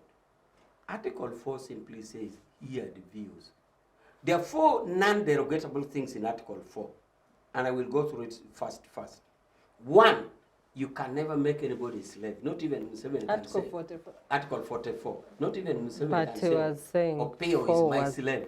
Article 44. Not even Museveni can say Opio is my slave. 2, torture. In the past, if Okello had stolen a chicken, the magistrate court would rule, give him 10 canes, and they would get a scurry from the sub-county to administer the cane in front of court. Not even the court has power. 3, habeas corpus. If Charity's husband is arrested, she can go to court and say, bring the body, and will be brought. And last, hear him. Even if you have twins, Kato and Wasu and Kato, and one accuses the other of beating, please don't rush to beat. First listen, is it true you have beaten your brother? Give the hearing. So me, what I would have wanted if I was in Parliament is that raise the 177. Bring this thing to be listened, to be debated. Listen to their views. Even those who are accused, let them defend themselves. Then let the decision be taken. I would not fear hearing anybody's views. That is my opinion. I wouldn't fear it. So in a way, I would wish we really move closer to an interpretation of an implementation of a provision under Article 4. What do you lose by here by putting it on the debate? If you indeed think they are innocent, then they will walk away. Than blocking. This is my view. And I'm reinforcing my view with the fact that I don't know of a non-communication to a chief whip on a party position. But my view, and this is the liberal view that we have had in NRM as a revolutionary party, be honest, be free. And that way I have grown up in this. And that's why you have seen in many cases, even in the army, if Museveni came to talk to a battalion at the earliest days, and you said you didn't have Kawonga, Museveni would say, CEO, what are you saying? This was to demonstrate the transparent, the objectivity in which we do things. CEO, you tell us, why is it there no food? And then he will be guilty if food came and was hidden. Okay? So now, I have no, in my liberal revolutionary attitude, I would have wished things would be debated. I have no problem with that. So, and to the contrary, with no instruction to the chief whip that I'm aware about. Well, So there should not be a Thank you. censure because the chief whip was No, not. No, there's no Struggle and position. council has not There is no understood party me. position. I've struggled and council. thank you, thank you. Did any of you understand There is that? no party Please. position. There's no party position Please, on that. I am saying bring it to Honorable- debate. Let Honorable it be Salaamu. debated Yes, in please. benefit of Article 44. To That close I out heard. on this, to close out on Yes. this, how should Ugandans in Kamuli, in Rukunjiri, in Kampala treat members of parliament, treat the politicians thereabout, if this censure and, of course, all the others and cases of corruption are not taken to where they should be? The first thing is that you, the media, must help Ugandans to understand the issues. You must be able to tell them what a censure is and the history of censures. And, you know, they've even forgotten about the censure of Namganza, that they were disrespected. And they cannot respect themselves. This is about theft. I told you that the late Honorable Chirunda Chiveidina was being censured for 1,000 liters of fuel that he got from from Uganda Railways To construct a to road. construct Not even roads, for his use. roads And in he Palisa. resigned. Not And even he for his resigned. use. Not even for his use. Yeah. Not for personal use. Not for personal use. He wasn't a thief. He didn't gain anything out of the fuel. He was helping a colleague to do roads which I would have passed through. But because it was irregular, that's process, not how you do it, he was found wanting. Today, people walk That off was with the movement. bags of money. That was the movement. Bags.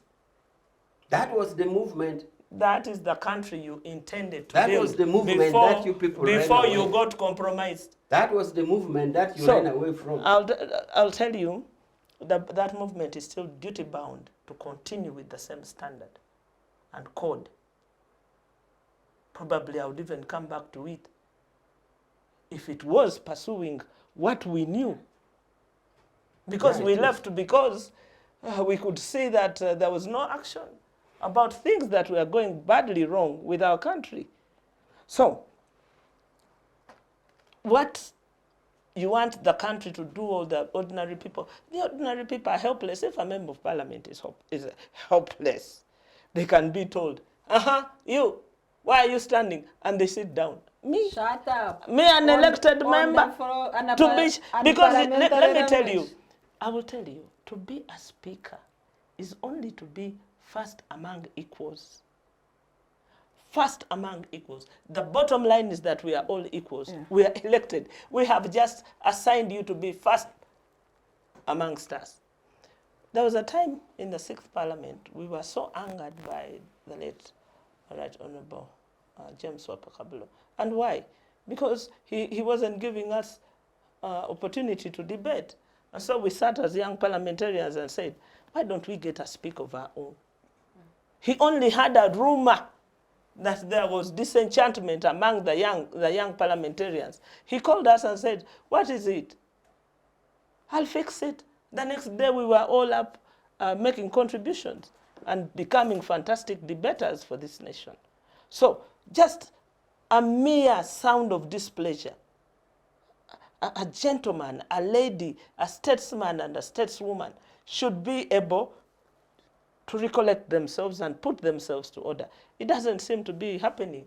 We are now going to wait for sanctions and say, aha, that is a sign of failure. Internal mechanisms of bringing yourselves round to a round table and discussing national issues is a failure. Now we are all gleeing happily. Who next? We can even volunteer names. Why haven't you put this one? We can even give evidence. That is a failure. So please, these are not things that we are discussing for the sake of discussion. This entire nation is on test, is in the dock. Wow. Because you cannot say one thing on this side of the mouth, another one on the other. Then who are you? Face the camera and say, guys, this is wrong. This is right. No, maybe we were mistaken. Maybe we withdraw. But we can't move in darkness, in the muck, murky waters we are. This is gutter politics we are in. We're in the gutters, the entire country in the gutters. Well, thank you, Honorable, and the citizens are watching and listening. Council Charity, we need to shift and talk about our last topic of today, and this is about the Speaker of Parliament, the sanctioning, and there's been a lot of debate around her having property in the United Kingdom. She says, I have this. Pussycat, not a pussycat. Where do we stand as it is now? So the diplomatic backlash is still on, but I wanted to talk to the voters a bit because we are going to an election. The opposition members of parliament have also not yet signed that censure motion. Don't bring them back. I beg you, every voter seeing me, don't bring back those people. Those are the people who are failing Uganda. Now fast forward to where you want me to go. So there's been a diplomatic, what I would call a diplomatic clash between Uganda and the UK over sanctions for the number 3 in our country. Uganda has its own internal mechanisms that are meant to handle difficult situations. They're all written in our constitution. That's why we have a constitution. But through our internal mechanism, we have continued to see corruption growing. Now, where we have reached, the president has written a letter. And in the president's letter, he asks the Honorable Speaker, are you renting this house? Or is it actually true you have property in the UK? The Honorable Speaker responded through a tweet and also spoke to the NTV last night. And she said, I want to retaliate my old position. I don't have a house. The person who is named against that property in London is not Hon.Anita Among. And so the British government should bring proof that that house is actually mine. Now, if you were a citizen watching this, you are left between a question of who do you believe? The president is asking questions, but the speaker has maintained one regular response. She has no property in the UK. The UK government has also maintained one regular position. They are not lifting the sanctions. They stand by the sanctions. So now we have 2 solid positions. The UK government will stand by the sanctions. The Ugandan government, what exactly is going on? Because that's the Ugandan government is asking itself what is going on. The executive is asking the legislature. But do you know the government has ISO, internal security, and it has external security. And we are And part they of have international attaches police. in UK. And they even have Interpol. They have Interpol. They have Financial Intelligence Authority. They have, and they are asking questions. Is Yes, it true? So the government of Uganda is internally going through a conversation with itself. The executive is asking the legislature. And that's why the question you squarely put now is, where does that leave us? It leaves us at a point of where we want our government to resolve their own internal soliloquy. I call it soliloquy because soliloquy is an internal discussion you have with yourself and decide on a position yourself. So this soliloquy must end. And once the soliloquy is over, we go back onto the diplomatic political baseline and agree that this is how we move forward. Thank you. Dr. Sarah, you see, the soliloquy Council Charity refers to is confusing many Ugandans. Actually, it's like solitaire. The president seems not aware. The speaker seems aware of what she's saying. The UK government seems aware of what it's saying. Who do we believe? Where do the Ugandans now fall, and what do they do about this? You know, the president has a new format of writing letters. Each time you read the first paragraph, I'm like, it's like a president is conversing with his grandchildren in the compound. You, the other time, you thought to me, right? It seems now with the properties there, are you renting? Are you not renting? The first letter on sanctions. By the way, I forgot to tell you. The letters are unpresidential, but very serious. The content is serious, but in an unpresidential manner. Sanctions are sovereign, and they are not debatable. If a country says you're not welcome here, and your money is not welcome, that is all that the UK did. For reasons, usually they are not supposed even to explain. It's courtesy that they explain. We have many people apply to come to Uganda and are denied visas, although Ugandan visa is not so competitive. But Awich knows. There are people we've declared persona non grata in this country. They are not welcome. So sanctions should be taken in that context. A country has said, don't come here, like the US has just said.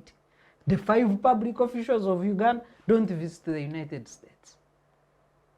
Even me in my home, I can say you can't come to my home, and you won't come. So the reasons they give is because of diplomacy, because of the partnership. They want you to know why people you work with are being prohibited. But this question of, say, put to task the UK government, no. We are supposed to use our mechanisms, like Hon.Anita said. If we think it is a matter of concern to us. Previously, the president has said, what do you want in the US? Uganda is a beautiful country. When Herero was first sanctioned after Kasese massacre, said, what do you want to do in the US? I even wonder what, and his family is in the US himself. But he was downplaying sanctions. He has reappointed Bireete after Magnitsky sanctions. Magnitsky sanctions are also economic sanctions, similar to what the UK has put on the speaker. But he has ignored that and reappointed Bireete. So the questions that Ugandans should read now from the letters, the unserious letters, it's a big message. This time the president wants to act on the sanctions for 2 reasons. Number 3 in hierarchy has received a red flag, but also the leadership code. That's why now it's a property issue. Do you have this property? But we have mechanisms to find out whether the property is there or not and how is it traced to the speaker. The control of financial flows globally. You can run, but you can't hide. If you send money, even if you send it to somebody, the trail remains. So for the UK to say you have property, and then the name, it doesn't have, whether it's in your name or not, I'm sure the UK cannot just speak. Our concern is the Leadership Code Act, which says once as a leader you don't declare property, then the tribunal, the leadership tribunal takes up the matter and you can lose office and you will not occupy office for the next 5 years. That's the issue. So if indeed, and the IGG has confirmed that the speaker never declared any properties in the UK. So if she has properties in the UK, then what happens? We have had a precedent of how Chamuzi lost the speakership seat, although court said he was not The given. parliamentary. Yes, parliament seat. Although the court later said he was not given a right Fair hearing. to a fair hearing, Article 44. But to cure that lacuna, the Leadership Code Act was amended. The tribunal first hears you. So again, you can't say that you were not given a hearing. It will be subject to tribunal proceedings. And once it's found that you gave a false declaration, then you lose office. So in this case, the speaker will lose a parliamentary seat. And when you are not an MP, you can't be speaker. It is as simple as that. If she made a false declaration. Is that achievable? It has happened before. It's not negotiable. It's not negotiable. The law is in black and white. You see, Doctor, You make a false declaration, she will lose her parliamentary seat. Once she ceases to be an MP, she will lose the speakership automatically and she will not be in the next parliament. That's what it means. earlier in the conversation, we talked about censure of the Honorable Persis. This is not censure. It's not a decision of parliament. Mm. The law is explicit. You give a false declaration of your incomes, you lose office and you are prohibited from occupying office for the next 5 years. It's written Until it is amended. in law. Wow. Honorable We could Salaamu. amend it Yeah, overnight. I know.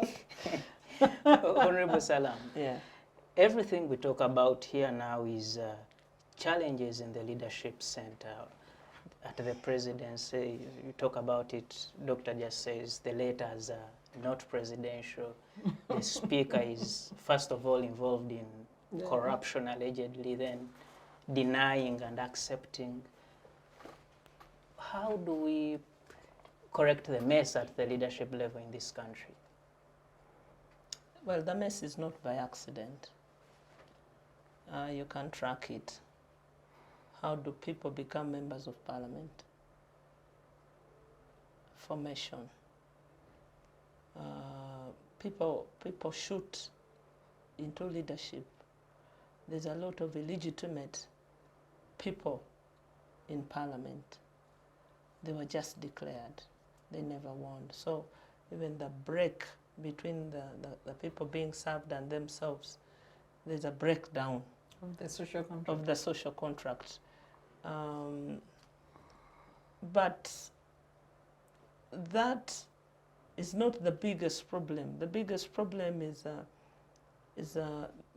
how we manage governance, the governance class, who becomes a leader, and how that leader is groomed into being what they become.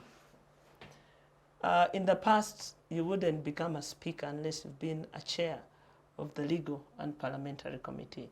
That's what the Honorable Sekandi was, and many others. You can trace it's all on record. The Hansard, I don't think you've even read the Hansard.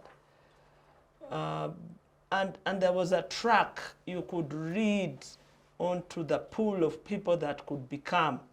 The Honorable, the late Jacob Olanya was, people became leaders through mentorship, and you could see when somebody became, but now people become what they become through bribery. So, until you cure that, but there are filters still remaining. I think our parties should be able to do background checks and offer, that's the biggest role of parties. Political parties. Political parties As are vehicles. political nurseries, Correct. nursery beds to nurture leadership and give and present to us, present to the nation cooked goods, ready for use, ready meals, not learning on the job. And you can't call your own person to order. Because this thing has gotten to this level, not because we weren't watching, but because people have overpowered institutions.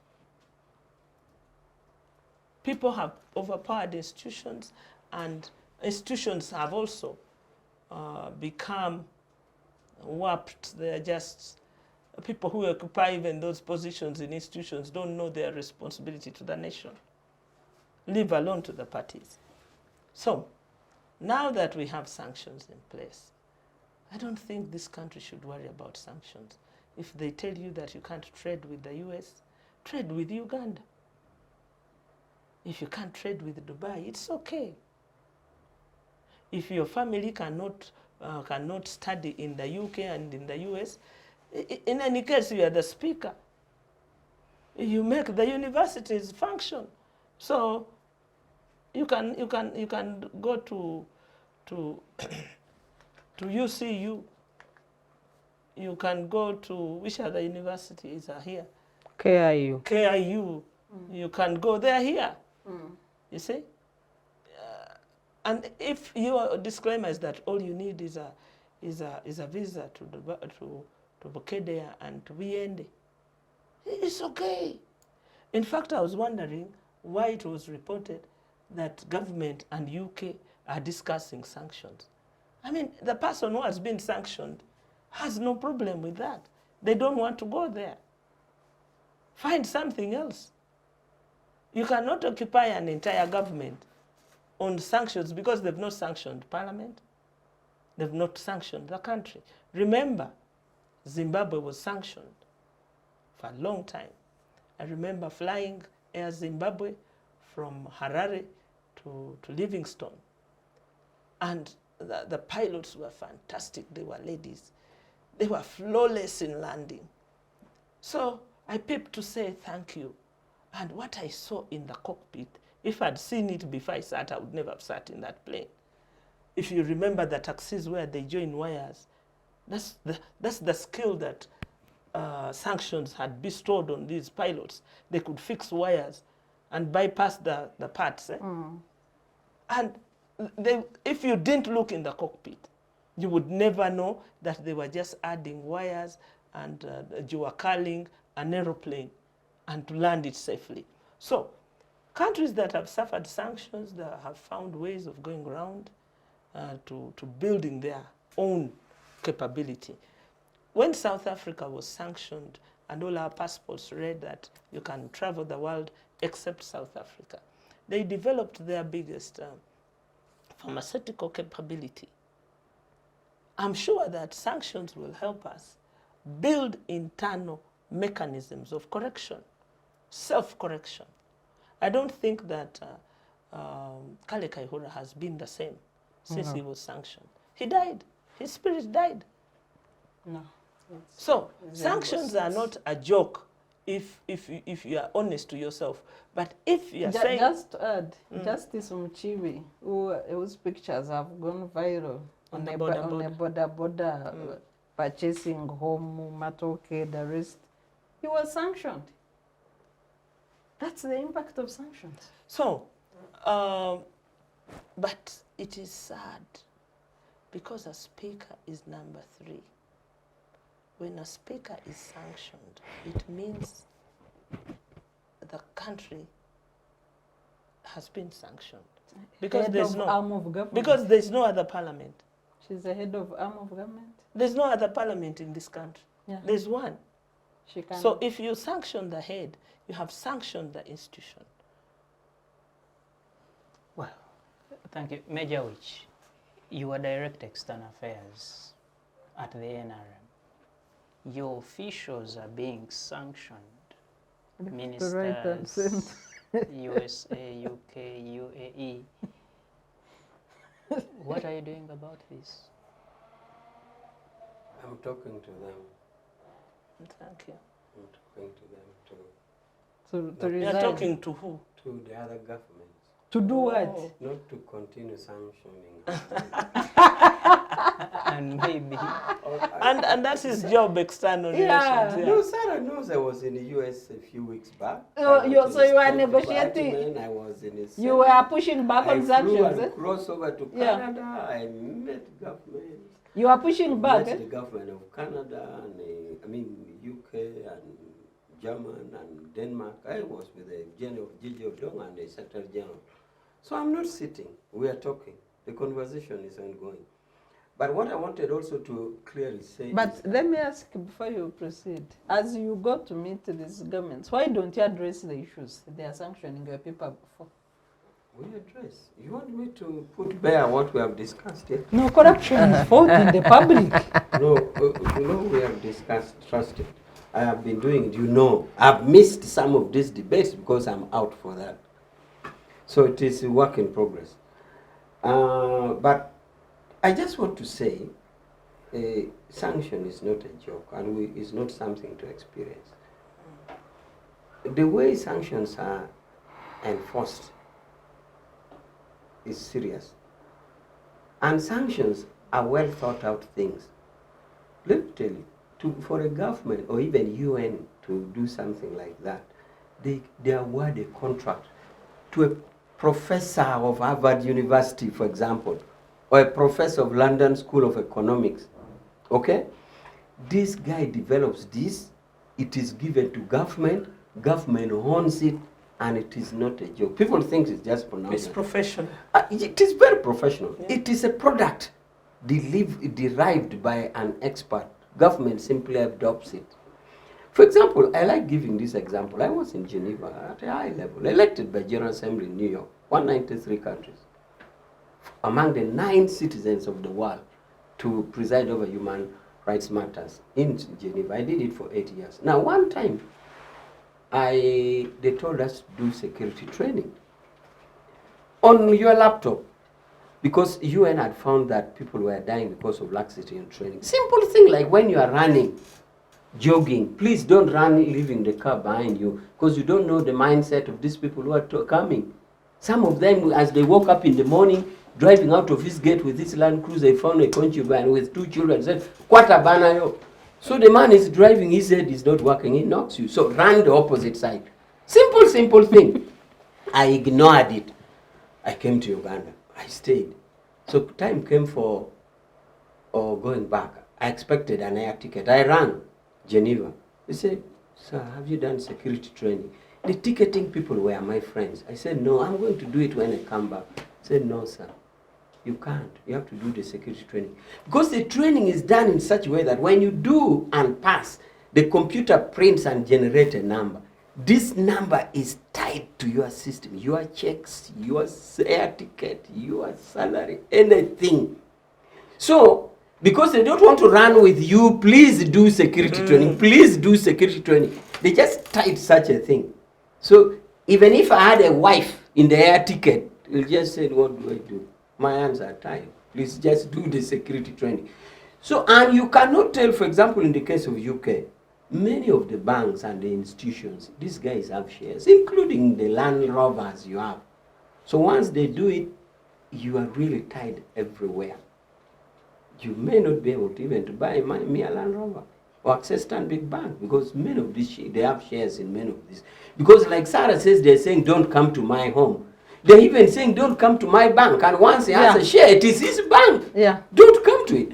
So I like to assure our citizens that a sanction is not a joke. It works. It is a product that is developed and hardened. So I just give you a simple test with that UN procedures. Do the security training. If you don't, leave it.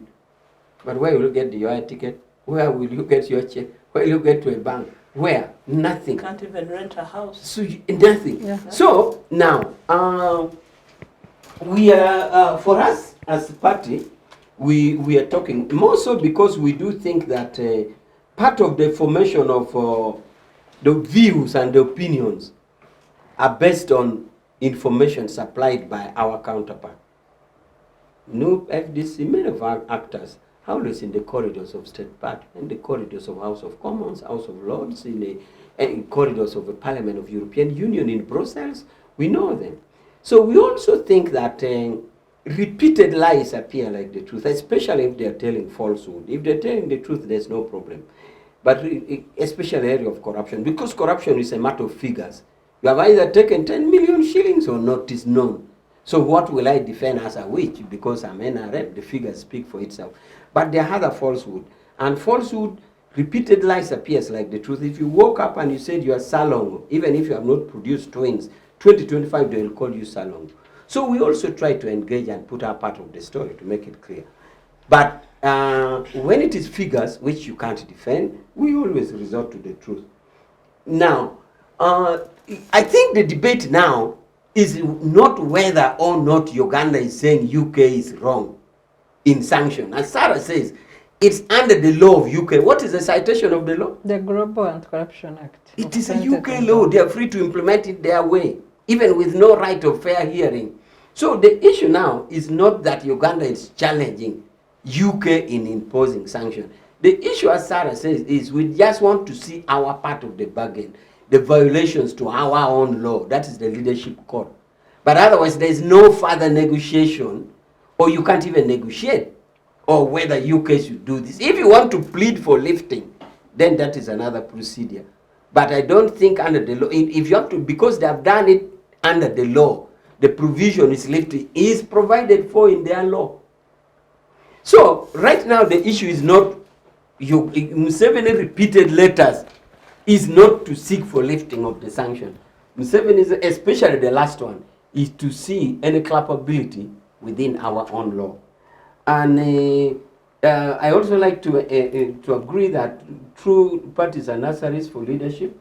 For us in NRM, we thought about it and see some of us grew up there as Kadogos, we have been there. But now in the multi-party political system, the best that we have tried is to institute primary election.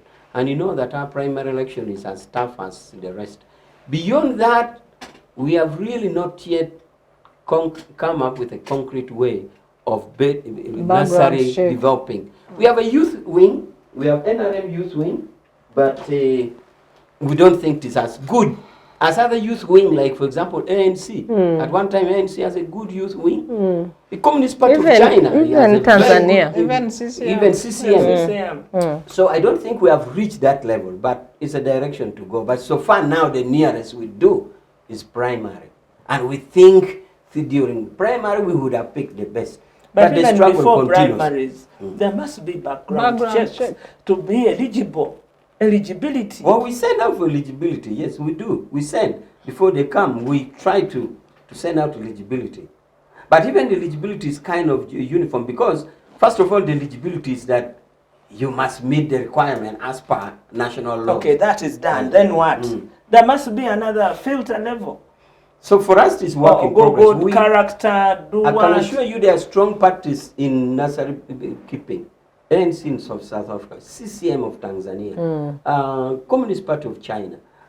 These are thorough guys. You really don't make shortcuts. You don't come from nowhere and come there. They would have seen you. So NRM is going to pick some lessons. Can we remind you that it is necessary because you have brought to us a debate that we should never have had if you had done your work. And with all the world travels you do, and with all the benchmarking you do, this should have found its way into your codes of conduct, into your regulations and all that. And constitution. I'm hoping to see that in the next one. But I also want to ask. Yes. In diplomacy, the British government has not said nothing. All we have heard is from the president that the High Commissioner met me. Yes. It is reported. Yes. The High Commissioner has not said nothing, and she won't say. No. Because that's not how diplomacy works. Because as she had a duty to brief the host. She had so. But also, for you to sit here like an ignorant person and say, bring evidence. No. Use your mechanisms. No, it is through the Ministry of Foreign Affairs. Yes, that's what I'm saying. You see, But he did like, in one of his letters, he told He's I copying assigned. them, but no. mm, You see, here we have lost track of what statehood is. true. You don't speak back like that to an embassy. No. You speak through the ministry. minister. And that's why all these big offices have protocol officers to advise. They have even military attachés to advise, you know. They even have ISO to advise. These are offices, they're not individuals. So that whatever is happening is within the public good of the country. But we are jumping. Individual merit took us so far away. We think we know everything yesterday. We do not follow the laid out procedures of how a state person works, Also, what a number 3 works like, you know. I mean, a tweet Also, a tweet Honorable, is the rudest thing you could ever do.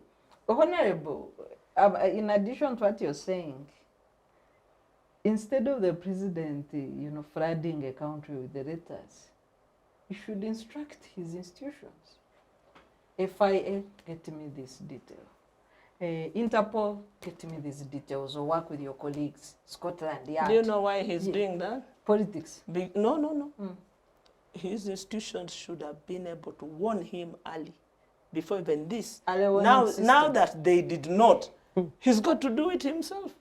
Okay. Because tell me, I give up. why, for instance, would there not be a flag by the FIA, financial, About the expenditures. about the expenditures in Parliament? Remember, they even have those people hosted in Bank of Uganda. Yeah, How the come he central did paying not? system. Yes, how come they did not advise him that he also reads like the rest of us? And did you aware? Money is flowing through the nose, through the ears, and everywhere. The failure of that system, is what probably is leading him to that. Okay. Otherwise, what does ISO report on a weekly basis, on a daily basis? Because they give reports daily. What do they report? They are following opposition. And No, NGOs. when they follow opposition, but also the people, the higher people there have compromised even ISO and ESO. They pay for reports. Write for me this. They have infiltrated their own government to the extent that they order which report should reach the desk of the president. So you could end up with a problem, my brother and sisters, because of the dysfunctionality and the way systems have been compromised. It is a threat to all of us as a country. Wow, it is indeed a threat to the country, and something has to be done. Honorable Salaamu Musumba, thank you so much for those views, and thank you for making time to join us today. Welcome. Council Charity, thank you so much for the views and for making time to join us today. Major Awich Pollar, thank you so much From for the the views. Democratic NRM, where on a panel you have only one man. This is the development we generally ushered in. By the way, if you are not aware, we are also men. This is the We development we men. ushered in. Wow. Revolutionary I like NRM. this part. Thank you so Yeah, much we for men. being here and The for the moderator is amazing also views. there. And lastly, Dr. Sarah Bireete, thank you so much for being here and for the views. And we thank you for the development and the freedom. And to our viewers, thank you so much for keeping it the Citizens Church on Civic Space TV. Special thanks to the Center for Constitutional Governance for giving the energy to the show, and special thanks to the people behind the machines. We appreciate what you do. We say good evening, and may you have freedom always.